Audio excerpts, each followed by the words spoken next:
ಆದರೆ ಕರ್ನಾಟಕಕ್ಕೆ ಮೊದಲನೇ ಡ್ಯಾಮ್ ಕಟ್ಟಿದ್ದು ನಾಲ್ವಡಿ ಕೃಷ್ಣರಾಜ ಒಡೆಯರ? ಕರ್ನಾಟಕಕ್ಕೆ ಮೊದಲನೇ ಡ್ಯಾಮ್ ಕಟ್ಟಿದ್ದು ವಿಶ್ವೇಶ್ವರಯ್ಯನವರ? ಅದಕ್ಕೆ ಮೊದಲು ಗೊತ್ತೇ ಇರಲಿಲ್ವ ನಮಗೆ? ಮೊನ್ನೆ ಸಿದ್ದರಾಮಯ್ಯನವ್ರ ಸರ್ಕಾರ ಕರ್ನಾಟಕ ರಾಜ್ಯ ಅಂತ ಹೆಸರಿಟ್ಟು 50 ವರ್ಷ ಆಯಿತು, ಇದನ್ನು ಮೊದಲು ಇಟ್ಟವರು ಇವರು ದೇವರಾಜ ಅರಸು ಅನ್ನುವಂಥ ದೊಡ್ಡ ಸುಳ್ಳನ್ನು ಹೇಳಿದ್ರು. ತಮಿಳ್ನಾಡನ್ನು ಆಡಳಿತ ಮಾಡಿರೋರು, ರೂಲ್ ಮಾಡಿರೋರು ತಮಿಳ್ನವ್ರಿಗಿಂತ ಕನ್ನಡದವ್ರು ಜಾಸ್ತಿ. ಹಾಗೆಯೇ ತಮಿಳ್ನಾಡಿನವ್ರನ್ನ ವೈಚಾರಿಕ ದೃಷ್ಟಿಯಿಂದ ಪ್ರವೋಕ್ ಮಾಡಿದಂಥವರು ಪೆರಿಯಾರ್ ರಾಮಸ್ವಾಮಿ ನಾಯ್ಕರ್. ಅವರು ಕನ್ನಡಿಗರು, ಚಿತ್ರದುರ್ಗದ ಮೂಲದವರು.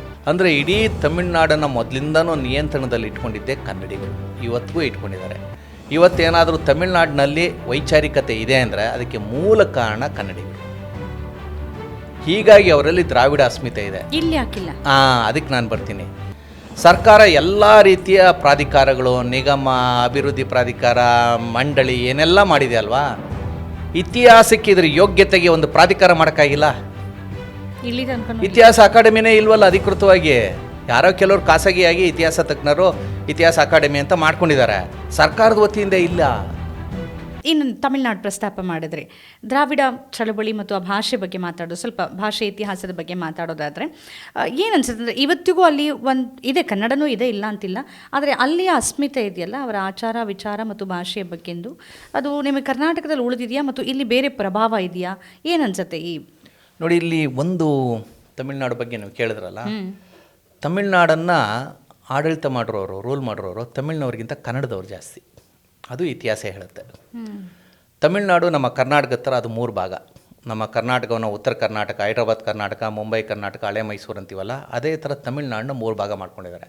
ಮಧುರೈಯಿಂದ ಕೆಳಗಡೆ ಇರೋದನ್ನು ದಕ್ಷಿಣ ತಮಿಳ್ನಾಡು, ಮಧುರೈ ಮೇಲ್ಮಟ್ಟದ ವಡಕ್ಕು ನಾಡು ಅಂತ ಅಂದರೆ ಉತ್ತರ ತಮಿಳ್ನಾಡು, ಮತ್ತು ತಮಿಳ್ನಾಡಿನ ಪಶ್ಚಿಮ ಭಾಗ ಅದನ್ನು ಕೊಂಗು ನಾಡು ಅಂತೇಳಿ ಕರೀತಾರೆ.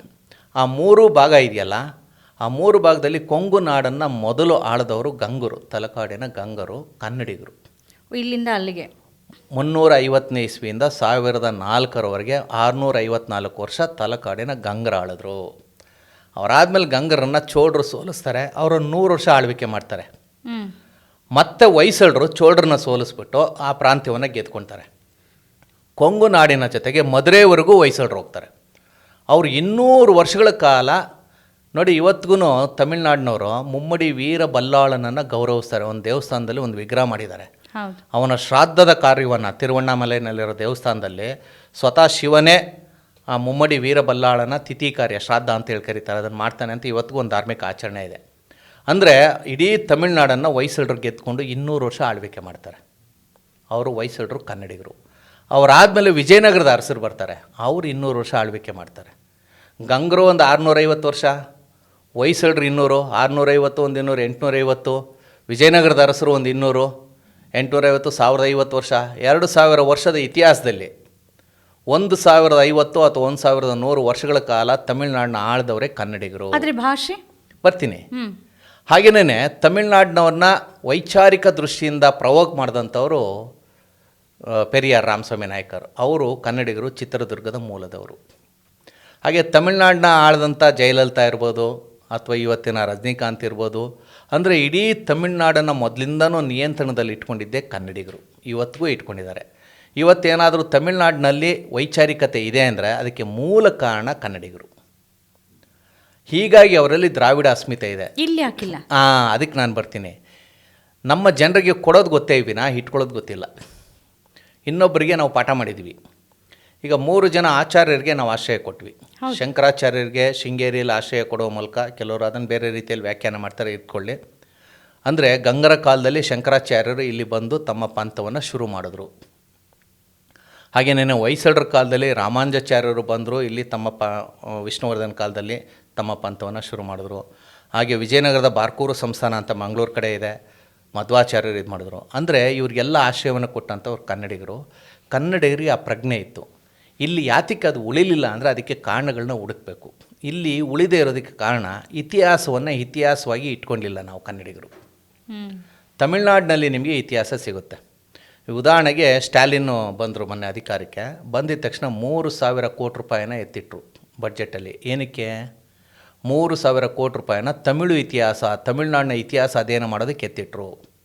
ಅವರಲ್ಲಿ ಅವರು 3 ಜಾಗವನ್ನು ಗುರುತಿಸಿದ್ರು. 2 ತಮಿಳ್ನಾಡಿನಲ್ಲಿದೆ, ಇನ್ನೊಂದು ಜಾಗ ತಲಕಾಡು. ಕರ್ನಾಟಕದವ್ರು ನೀವು ಪರ್ಮಿಷನ್ ಕೊಡಿ, ನಾವು ತಲಕಾಡಿನಲ್ಲೂ ಉತ್ಖನನ ಮಾಡ್ತೀನಿ ಅಂತ. ತಮಾಷೆ ಅಂದರೆ ತಲಕಾಡು ಇರೋದು ಕರ್ನಾಟಕದಲ್ಲಿ, ಅದರ ಅಭಿವೃದ್ಧಿಗೆ ನಮ್ಮ ರಾಜ್ಯ ಸರ್ಕಾರ 5 ರೂಪಾಯಿನೂ ಎತ್ತಿಟ್ಟಿಲ್ಲ. ಎಲ್ಲ ಕಾಲಕ್ಕೂ ಇದು ನಡ್ಕೊಂಡ್ಬಂದಿದೆ. ಇನ್ನೊಂದು ನೀವು ಒಂದು ಪ್ರಶ್ನೆ ಕೇಳಿದ್ರಲ್ಲ, ಯಾಕೆ ಅಸ್ಮಿತೆ ಅನ್ನೋದು ತಮಿಳ್ನಾಡಿನಲ್ಲಿ ಉಳ್ಕೋದೆ ಕರ್ನಾಟಕದಲ್ಲಿ ಯಾಕೆ ಉಳ್ಕೊಂಡಿಲ್ಲ ಅನ್ನೋದಕ್ಕೆ ಇನ್ನೂ ಒಂದು ಉದಾಹರಣೆ ಕೊಡ್ತೀನಿ.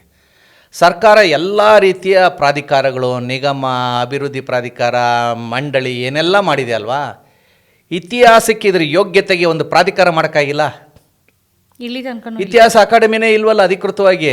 ಯಾರೋ ಕೆಲವರು ಖಾಸಗಿಯಾಗಿ ಇತಿಹಾಸ ತಜ್ಞರು ಇತಿಹಾಸ ಅಕಾಡೆಮಿ ಅಂತ ಮಾಡ್ಕೊಂಡಿದ್ದಾರೆ, ಸರ್ಕಾರದ ವತಿಯಿಂದ ಇಲ್ಲ. ಸರ್ಕಾರ ತನ್ನ ಇತಿಹಾಸವನ್ನು ಅಧ್ಯಯನ ಮಾಡೋಕ್ಕೆ ಹೋಗಿಲ್ಲ. ಅದಕ್ಕೆ ಇನ್ನೂ ಒಂದು ಉದಾಹರಣೆ ಕೊಡ್ತೀನಿ. ಮೊನ್ನೆ ಸಿದ್ದರಾಮಯ್ಯನವ್ರ ಸರ್ಕಾರ ಕರ್ನಾಟಕ ರಾಜ್ಯಕ್ಕೆ ಕರ್ನಾಟಕ ರಾಜ್ಯ ಅಂತ ಹೆಸರಿಟ್ಟು 50 ವರ್ಷ ಆಯಿತು, ಇದನ್ನು ಮೊದಲು ಇಟ್ಟವರು ಇವರು ದೇವರಾಜ ಅರಸು ಅನ್ನುವಂಥ ದೊಡ್ಡ ಸುಳ್ಳನ್ನು ಹೇಳಿದ್ರು. ಕರ್ನಾಟಕ ಅಂತೇಳಿ ಈ ರಾಜ್ಯಕ್ಕೆ ಮೊದಲು ನಾಮಕರಣ ಮಾಡಿದ್ದು ಶಾಸನದ ಪ್ರಕಾರ, ಇತಿಹಾಸದ ಪ್ರಕಾರ ಶೆಟ್ಟರ್ ಅವರು ಅಧ್ಯಯನ ಮಾಡಿದ್ದಾರೆ, PB ದೇಸಾಯಿ ಅವರು ಅಧ್ಯಯನ ಮಾಡಿದ್ದಾರೆ, ಡಾಕ್ಟರ್ KV ರಮೇಶ್ ಅನ್ನೋ ಇತಿಹಾಸ ತಜ್ಞರು ಅಧ್ಯಯನ ಮಾಡಿದ್ದಾರೆ. 6ನೇ ಶತಮಾನದಲ್ಲಿ ತಲಕಾಡು ಗಂಗರ ಭೂ ವಿಕ್ರಮನ ಕಾಲದಲ್ಲಿ ಕರ್ನಾಟಕ ಅನ್ನೋ ಹೆಸರನ್ನ ಅವನಿಟ್ಟ ಅಂತ ದಾಖಲೆ ಹೇಳುತ್ತೆ. ಆದರೆ ಇವರೇನು ಹೇಳ್ತಾರೆ, ದೇವರಾಜ ಅರಸಿಟ್ರು. ದೇವರಾಜ ಅರಸು 1973ರಲ್ಲಿ ಈ ನಮ್ಮ ರಾಜ್ಯಕ್ಕೆ ಮರುನಾಮಕರಣ ಮಾಡಿದ್ರು. ಮರುನಾಮಕರಣಕ್ಕೂ ನಾಮಕರಣಕ್ಕೂ ವ್ಯತ್ಯಾಸ ಇದೆ. ಅಂದರೆ ನಮ್ಮ ಇತಿಹಾಸ ನಮ್ಮ ಮುಖ್ಯಮಂತ್ರಿಗಳಿಗೂ ಗೊತ್ತಿಲ್ಲ, ನಮ್ಮ ರಾಜ್ಯ ಸರ್ಕಾರಕ್ಕೂ ಗೊತ್ತಿಲ್ಲ. ಈಗ ನಮ್ಮ ಸರ್ಕಾರ ಏನು ಮಾಡುತ್ತೆ, ಯಾರಾದರೂ ಏನಾದರೂ ಒಂದು ಸಲಹೆ ಸೂಚನೆ ಕೊಟ್ಟರೆ ಆಯಾ ಇಲಾಖೆಗಳ ಮೂಲಕ ಎಕ್ಸ್ಪರ್ಟ್ಸ್ ಇರ್ತಾರೆ. ಕಾವೇರಿ ವಿಚಾರ ಬಂತು, ನೀರಾವರಿ ತಜ್ಞರು ಕೊಡ್ತಾರೆ. ಭಾಷಾ ವಿಚಾರ ಬಂತು, ಭಾಷಾ ತಜ್ಞರು ಕೊಡ್ತಾರೆ.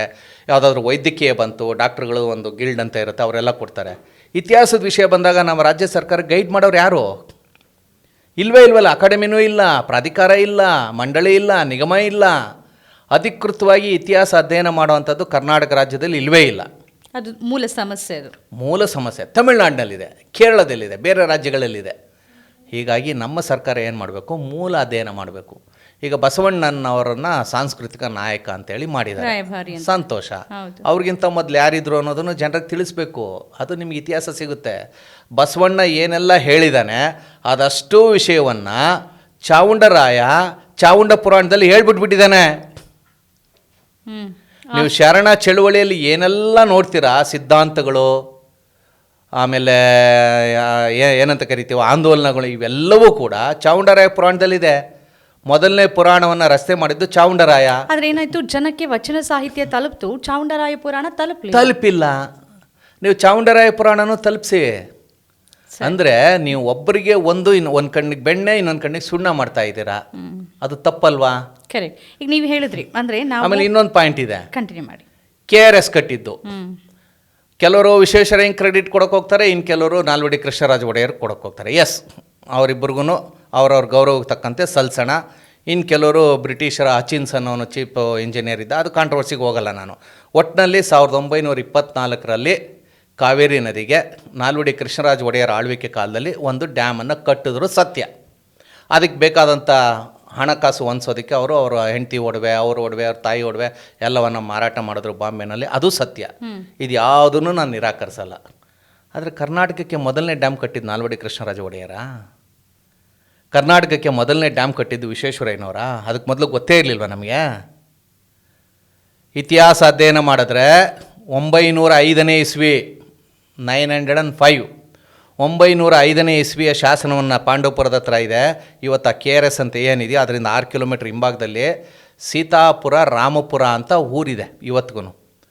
ಅದನ್ನು ತಲಕಾಡು ಗಂಗರ ಕಾಲದಲ್ಲಿ ತಲೆನೆರೆ ಅಂತ ಕರೀತಾಯಿದ್ರು. ಕೆಲವು ಹೆಸರುಗಳು ಬದಲಾಗುತ್ತೆ. ತಲೆನೆರೆ ಅನ್ನುವಂಥ ಊರಿನಲ್ಲಿ 905ನೇ ಇಸ್ವಿನಲ್ಲಿ ಹರಿಯುವ ಕಾವೇರಿ ನದಿಗೆ ಅಣೆಕಟ್ಟು ಕಟ್ಟಿದ್ದಾರೆ ಅಂತ ಹೇಳಿ ದಾಖಲೆ ಹೇಳುತ್ತೆ. ಇವತ್ತಿಗೂ ಶಾಸನ ಇದೆ, ಪಾಂಡವಪುರ ಇನ್ಸ್ಕ್ರಿಪ್ಷನ್ ಇದರಲ್ಲಿ ಬಂದಿದೆ ಅದು. ಅಂದರೆ ಈ ಕರ್ನಾಟಕ ರಾಜ್ಯದಲ್ಲಿ ಹಳೆಯ ಮೈಸೂರಿನಲ್ಲಿ ಅಣೆಕಟ್ಟೆಯನ್ನು ಕಟ್ಟುವಂಥ ಕಾನ್ಸೆಪ್ಟನ್ನು ಇಂಟ್ರೊಡ್ಯೂಸ್ ಮಾಡಿದವರೇ ತಲಕಾಡು ಗಂಗರು ಅಂತ ಇತಿಹಾಸದ ದಾಖಲೆ ಹೇಳುತ್ತೆ. ನೀವು ನಾಲ್ವಡಿಯವ್ರಿಗೆ ಕೊಡೋ ಗೌರವ, ವಿಶ್ವೇಶ್ವರಯ್ಯನವ್ರಿಗೆ ಕೊಡೋ ಗೌರವನ ಆ ಕಾಲದಲ್ಲಿ ಇದ್ರಲ್ಲ, ತಲಕಾಡು ಗಂಗರ ಕಾಲದಲ್ಲಿ ಯಾರಿದ್ರು? ರಾಚಮಲ್ಲ, 4ನೇ ರಾಚಮಲ್ಲನಿಗೂ ಕೊಡಿ. ಹಾಗೆ ಆ ಡ್ಯಾಮನ್ನು ಕಟ್ಟಿದಂಥವ್ರು ಯಾರು? ಇದೇ ಶ್ರವಣ ಬೆಳಗೊಳದ ಚಾರುಕೀರ್ತಿ ಅನ್ನುವಂಥ ವ್ಯಕ್ತಿಯ ನೇತೃತ್ವದಲ್ಲಿ ಅಂತ ಇದೆ.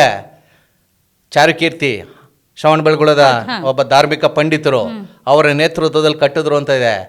ಇಲ್ಲಿ ವಿಶ್ವೇಶ್ವರಯ್ಯನವ್ರಿಗೆ ಕೊಡೋ ಗೌರವನ ಅಲ್ಲಿ ನೀವು ಚಾರುಕೀರ್ತಿಗೂ ಕೊಡಿ. ನಮ್ಮ ಕಾರ್ಯಕ್ರಮಗಳನ್ನ ನೀವು ನೋಡ್ತಾ ಇದ್ರೆ ನಮ್ಮ ಚಾನೆಲ್ ಅನ್ನ ಸಬ್ಸ್ಕ್ರೈಬ್ ಮಾಡಿ, ಪಕ್ಕದ ಬೆಲ್ ಐಕಾನ್ ಒತ್ತಿ ನಮ್ಮನ್ನ ಬೆಂಬಲಿಸಿ. ಹಾಗೆ ನಮ್ಮ ಕಾರ್ಯಕ್ರಮಗಳನ್ನ ಲೈಕ್ ಮಾಡಿ, ಕಮೆಂಟ್ ಮಾಡಿ, ಅದನ್ನ ಬೇರೆಯವರಿಗೂ ವಾಟ್ಸ್ಆಪ್ ಮೂಲಕ ಶೇರ್ ಮಾಡಿ. ನೀವು ಹೀಗೆ ಮಾಡಿದಾಗ ನಮ್ಮ ಚಾನೆಲ್ ಇನ್ನಷ್ಟು ಮತ್ತಷ್ಟು ಜನರಿಗೆ ತಲುಪಲು ನೀವು ನಮ್ಮೊಂದಿಗೆ ಸಹಕರಿಸಿದ ಹಾಗಾಗುತ್ತೆ. ಇದು ನೀವು ಯಾವುದೇ ಖರ್ಚಿಲ್ಲದೆ ಕೆಲವೇ ಸೆಕೆಂಡುಗಳಲ್ಲಿ ನೀಡಬಹುದಾದ ಸಹಕಾರ. ಧನ್ಯವಾದಗಳು.